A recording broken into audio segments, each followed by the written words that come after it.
मेरा बेटा इंजीनियर बनेगा। गाड़ी शुरू करी आप कितने साल के थे? सर उस समय हम 18 साल के थे। और अभी हम 30 साल के हो गए। 30 साल। पिछले 12 सालों में आपने अपनी जिंदगी में क्या किया? जिंदगी में सर पढ़ते गया, डिग्री लेते गया। मैंने 3 सब्जेक्ट में पोस्ट ग्रेजुएट किया, बीएड किया, सीटेट क्वालिफाइड है, नेट क्वालिफाइड है सर। बेटा बड़े होकर क्या बनोगे, यही सिर्फ एक सवाल है जो हर किसी स्कूल और कॉलेज के स्टूडेंट्स को परेशान करता है। देखते हैं हम लोग को बहुत हीन भावना से, परिवार रिश्तेदार हम लोग उतना बात नहीं करते सर। और मैं 2 साल से गाँव में भी नहीं गया अभी तक। दुख है सर, क्या बोलूँ।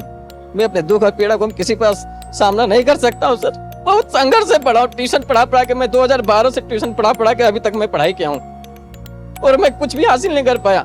और शायद आप में से कई लोग अब सोच रहे होंगे कि मैं तो डॉक्टर ही बनूंगा या इंजीनियर बनूंगा या फिर एमबीए करूंगा और एक बड़ा बिजनेसमैन बनूंगा या आईएएस आईपीएस बनूंगा। और आप में से कुछ लोग होंगे जो ये भी बनने के लिए तैयार होंगे। सर जिंदगी में मुझे कुछ करना था, सोचा बीटेक करते करते साथ में अपना छोटा सा बिजनेस से ही। काफी लोग बोलते भी है कि आपको ना बॉलीवुड में होना चाहिए, जिस तरीके से आप बहुत ज्यादा स्मार्ट है ना। लेकिन यहाँ मैं आपसे एक सवाल करता हूँ, क्या आपके रिश्तेदारों में कोई एथिकल हैकर है या फिर कोई एस्ट्रोनॉमर है या फिर म्यूजिशियन है या फिर palaeontologist, archaeologist, physicist, मीटियोलॉजिस्ट, art therapist है? शायद आप में से 99.8% लोगों का सवाल होगा नहीं। ऐसा क्यों? क्या आपने कभी खुद से सवाल पूछा है ऐसा क्यों? सिर्फ गिने चुने 4-5 करियर ऑप्शन को ही सभी लोग क्यों अपनाते हैं? आखिर इसके पीछे क्या वजह है? क्या हमारा एजुकेशन सिस्टम खराब है या फिर हमारे माँ बाप ऐसा नहीं चाहते या हम किसी ऐसे जाल में फंसे हुए हैं जो कई सालों पहले बनाया गया था? क्या बनेगा बड़ा होकर वो? कैसे बराबरी कर पाएगा इस दुनिया के साथ? क्या सारी उम्र में उसे घर पे बैठ के खिलाता रहूंगा? 5 साल बाद जब अपने दोस्तों को गाड़ी खरीदते, अपना घर बनाते देखोगे तो अपने आप को कोसोगे। सबसे पहले आज हर कोई इंडियन एजुकेशन सिस्टम को क्रिटिसाइज कर रहा है, जिसमें कुछ बेसिक तरीकों की बात की जाती है, जैसे स्कूल कॉलेजेस में कैसे पढ़ाया जाता है, हमें क्या सिलेबस परोसा जाता है और हमारे एग्जामिनेशन सिस्टम की बात की जाती है। लेकिन इसकी सबसे बड़ी जड़ है हमारा इकोसिस्टम। कैसे समझते हैं? समझने से पहले आप मुझे जवाब दें कि आप दिन भर में कितने घंटे अपने मोबाइल फ़ोन की स्क्रीन देखते हुए बिताते हैं। शायद आप जवाब देने में हिचकिचाएंगे। ऑन एन एवरेज आज हर इंडियन लगभग 8 घंटे से भी ज़्यादा अपने फ़ोन की स्क्रीन देखते हुए बिता रहा है।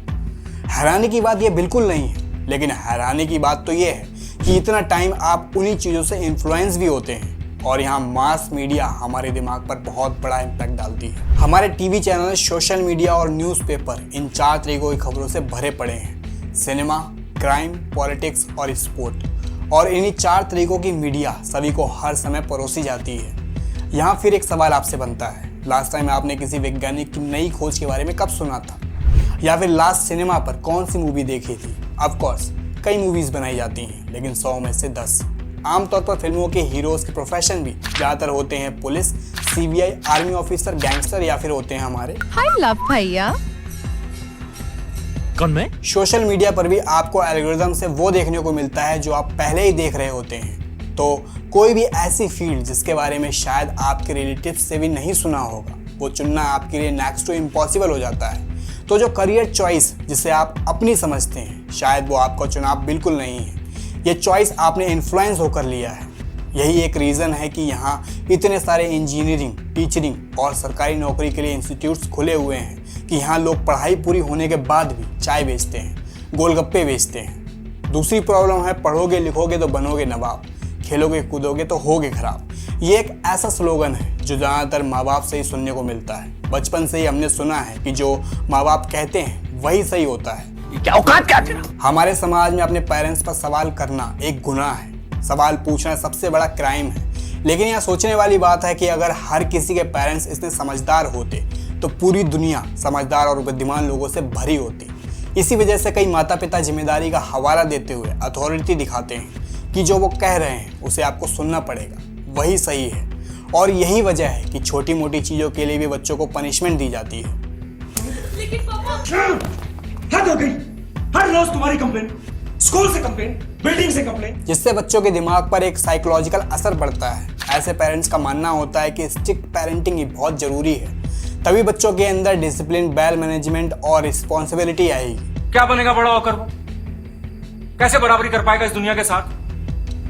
क्या सारी उम्र में उसे घर पे बैठ के खिलाता रहूंगा? लेकिन यह सच बिल्कुल नहीं है। कई वैज्ञानिक रिसर्च ये दावा करती हैं कि अथॉरिटी पेरेंटिंग करने से बच्चों में सेल्फ रिस्पेक्ट और कॉन्फिडेंस कम हो जाता है और इससे उनके फैसले लेने की क्षमता पर असर पड़ता है। तो ऐसे में माँ बाप जब कहते हैं कि हम तो अपनी लड़की को कह चुके हैं कि वो डॉक्टर ही बनेगी, हमारा लड़का तो यूपीएससी क्लियर करके ही घर लौटेगा, ऐसी बातें सुनकर एक अंडर कॉन्फिडेंट लड़का जो पहले ही फ्यूचर डिसाइड करने में सक्षम नहीं है, मैं क्या बनना चाहता था साला किसी ने पूछा तक नहीं, इसलिए एक अलग करियर चुनने का ऑप्शन ही नहीं बचता, क्योंकि माँ बाप खुद एक अलग करियर नहीं चाहते। सबका यही मानना होता है कि हमारे ज़माने में तो ऐसा होता था या फिर हमारे ज़माने में तो वैसा होता था, तो हमें बेहतर पता है कि टिकाऊ करियर कौन सा होता है या फिर सेफ नौकरी कौन सी होती है। और यही कारण है कि आज इंडियन इकोनॉमी की लिबरलाइजेशन के लगभग 30 साल बाद भी आज सरकारी नौकरी बहुत डिमांड में है। इतनी कि आप सोचें कि पिछले 8 सालों में 22 करोड़ लोगों ने सरकारी नौकरी के लिए आवेदन दिया और उनमें से सिर्फ 7 लाख लोगों को ही सरकारी नौकरी मिली। अभी का रिसेंट एग्जाम्पल कानपुर स्टेशन का है, जहां बस कुछ सरकारी वैकेंसीज के लिए लाखों की भीड़ वहां पहुंच गई। कानपुर में आज यानी 17 फरवरी को पुलिस भर्ती को लेकर जहां लाखों छात्र परीक्षा देने पहुंचे, अंदाजे से देखें तो आज 500 एप्लीकेटर्स में से सिर्फ एक को ही सरकारी नौकरी मिल सकती है, वो भी टेबल के नीचे से कुछ देगा तो। यानी आप ऐसी दौड़ में भाग रहे हैं जहां 500 लोग दौड़ रहे हैं और जो पहला आएगा उसी को नौकरी मिलेगी, बाकी सब हार जाएंगे। तो अगर आप ऐसी रेस में दौड़ेंगे तो बताओ मुझे कैसी नौकरी मिल सकती है या फिर कितने चांसेस हैं नौकरी मिलने के। और वहीं दूसरी तरफ अलग करियर में कंपटीशन बहुत कम होता है, मतलब सिर्फ 2 या 4 लोगों के साथ ही आपको रेस करनी होती है और यहाँ जीतने के चांसेस भी बढ़ जाते हैं। कई ऐसी फील्ड्स भी होती हैं जहाँ आप अकेले दौड़ेंगे, यहाँ तो पक्का आपकी जीत होगी। हाँ, बस फिनिश लाइन का पता नहीं होता और यही रिस्क माँ बाप हमें डराने के लिए इस्तेमाल करते हैं। लेकिन 500 लोगों में से एक से तो ये बहुत बेहतर है और माँ बाप को नए फील्ड के लिए मनाना भी एक बड़ा चैलेंज होता है। सोचो, अगर आप अपने माँ बाप को बोले जाके कि पापा मुझे एथिकल हैकर बनना है या पेलेंटोलॉजिस्ट बनना है, उनका सबसे पहला सवाल क्या होगा? यही होगा कि ये क्या होता है, या इंटीरियर डिज़ाइनर बनना है, तो वो कहेंगे पहले नौकरी ढूंढ ले, साइड में करता रहिए। या वीडियो एडिटर बनना है या ग्राफिक डिज़ाइनर बनना है, तो कहेंगे जॉब पक्की नहीं होती इसमें, घर बैठा रहेगा। ये कैसे पढ़ सकता हूँ मैं? ये तो चाइनीज में। अरे कोशिश तो कीजिए, चलिए ध्यान दीजिए।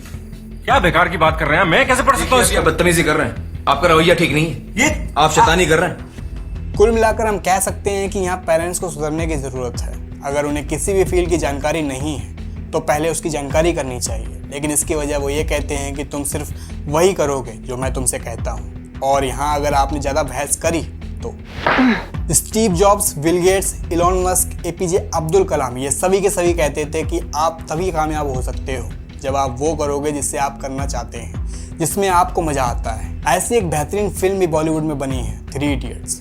किसी महापुरुष ने कहा है कि कामयाब होने के लिए नहीं, काबिल होने के लिए पढ़ो। सक्सेस के पीछे मत भागो, एक्सेलेंस का पीछा करो। सक्सेस झक मार के तुम्हारे पीछे आएगी। अब अगर मान लो कि आपने अपने रिस्क पर लड़ झगड़ कर एक नया करियर चुन लिया, तो ऐसे माँ बाप कहेंगे 5 साल बाद जब अपने दोस्तों को गाड़ी खरीदते अपना घर बनाते देखोगे तो अपने आप को कोसोगे। ये चीज सुनकर एक बच्चे के मन में बहुत सारा डर और डाउट पैदा होगा। अब यहाँ सोचने वाली बात है कि यहाँ डर क्यों लगता है, और असल में हर इंसानी दिमाग एक कंफर्मेटिव में रहना चाहता है, जहाँ बाकी लोग जो कर रहे हैं वही करके, जिसे पीयर प्रेशर भी कहा जाता है। और ये हमारे ह्यूमन एवोल्यूशन से जुड़ा हुआ है। खुद से एक बार सोच कर देखें, एक on an average ethical hacker महीने का 1 से 2 लाख रुपए कमाता है। जॉब आवर्स भी कम होते हैं, लेकिन सभी को IIT करनी है क्योंकि हर कोई यही कर रहा है।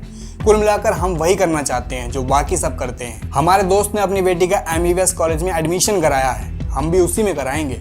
मेरे चाचा ने परचून की दुकान खोली है, हम भी वही खोलेंगे। पड़ोस में रामू सब्जी बेचकर काफ़ी अच्छा खासा पैसा कमा रहा है, हम भी इसी का बिजनेस करेंगे। असल में ऐसी हर्ड मेंटालिटी, भेड़ चाल वाली सोच बहुत पहले एवोल्यूशन के समय एक एडवांटेज हुआ करती थी। आज से कई हज़ार साल पहले इंसान जब जंगलों में रहते थे, तब कोई एक अपने घर के बाहर मान लो पत्थर से एक दीवार बना रहा है जिससे जंगली जानवर उसके घर के अंदर ना आ सके। ऐसे में सभी ये देखकर यही करने लगते थे। उस समय पर यह फायदेमंद हुआ करता था, पर आज ये फायदेमंद बिल्कुल नहीं है। दूसरा, मान लो कि अगर आपको 2 ऑप्शन दिए जाएं। पहला ऑप्शन, आपको ये पहले से ही पता हो कि क्या हो सकता है या फिर क्या होने वाला है, और दूसरे ऑप्शन में क्या हो सकता है ये आपको नहीं पता।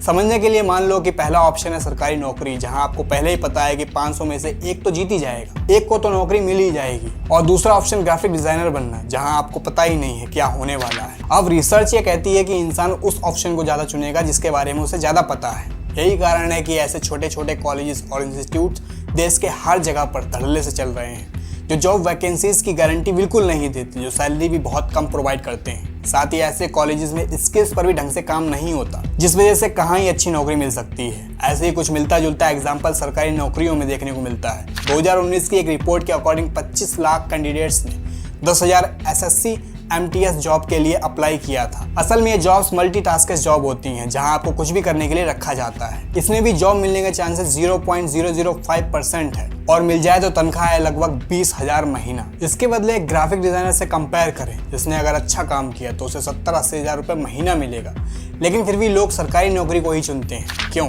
असल में दोस्तों इसे एविक्यूटी इफेक्ट कहा जाता है, जहाँ इंसान वही करता है जो देखता है, सुनता है और जो उसे बताया जाता है। अब तक हमने जाना मास मीडिया की कंडीशनिंग, दूसरा हमारे माता पिता और तीसरा हमारी ब्रेन साइकोलॉजी। अब ऐसे में सब कुछ छोड़ देते हैं हमारे स्कूल और कॉलेजेस पर, और देश के सरकारी स्कूल्स की हालत कौन नहीं जानता। और बचे हुए प्राइवेट स्कूल्स फीस से ही गरीब आदमी का खून चूस लेते हैं। जो फीस दे सकते हैं उन बच्चों को घर पर तो अथॉरिटी पेरेंटिंग झेलनी पड़ती है। साथ ही यहाँ पर भी वही सब कुछ देखने को मिलता है, यानी टीचर्स जो कहेंगे वही सही है। सीधे लाइन में खड़े रहो, एक जैसी ड्रेस पहनो, चिल्लाने की बिल्कुल ज़रूरत नहीं है।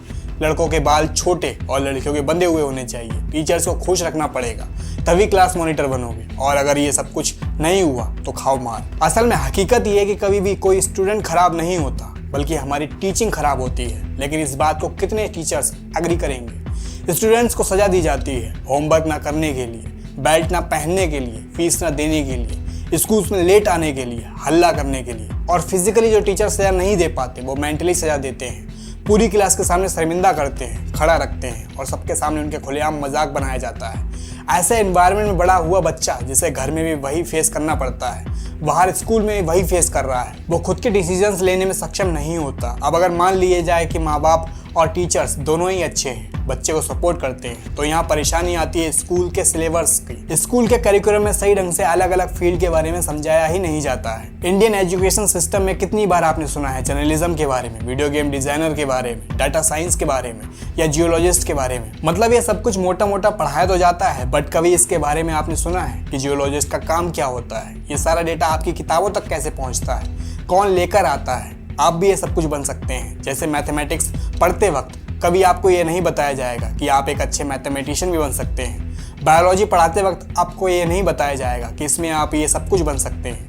इन्हें ये लोग करते हैं। हिस्ट्री पढ़ाते वक्त कभी भी नहीं बताया जाएगा कि आप एक अच्छे हिस्टोरियन बन सकते हैं या फिर आर्कोलॉजिस्ट बन सकते हैं, क्योंकि हमारे टीचर्स जो बताते और सिखाते हैं उन्हें बाहर की दुनिया से कोई लेना देना नहीं है। उन्हें सिर्फ पढ़ाने से मतलब है, बाकी ये आपके किस काम में आता है उन्हें उससे कोई मतलब नहीं है। स्कूल की किताबों में करियर के साथ कनेक्शन बनाना ही मिसिंग है। स्कूल में जॉब्स पर फोकस करने की वजह एंटरप्रेन्योरशिप के बारे में कभी नहीं बताया जाता। इवन एंटरप्रेन्योर शब्द भी मुझे बोलने में काफी टाइम लग गया था। अरे चाबुक के डर से तो सर्कस का शेर भी उछल के कुर्सी पर बैठना सीख जाता है, लेकिन ऐसे शेर को हम वेल ट्रेंड कहते हैं, वेल एजुकेटेड नहीं। खैर, इन सब चीज़ों का सल्यूशन यही है कि आप खुद की सोच पर सबसे पहले काम करें। कभी भी भेड़ चाल का हिस्सा ना बने। जो दूसरा कर रहा है उसे करने दें, आप अपना रास्ता खुद बनाएं। ऐसी मूवीज़ और फिल्में देखें जो आपको कुछ सिखाती हों।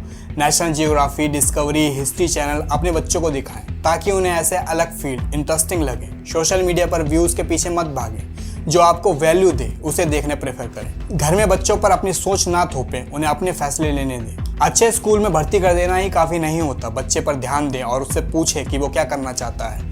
अंत में सिस्टम तभी बदलेगा जब आप बदलेंगे। सिस्टम के बदलने के इंतजार में बिल्कुल मत बैठें।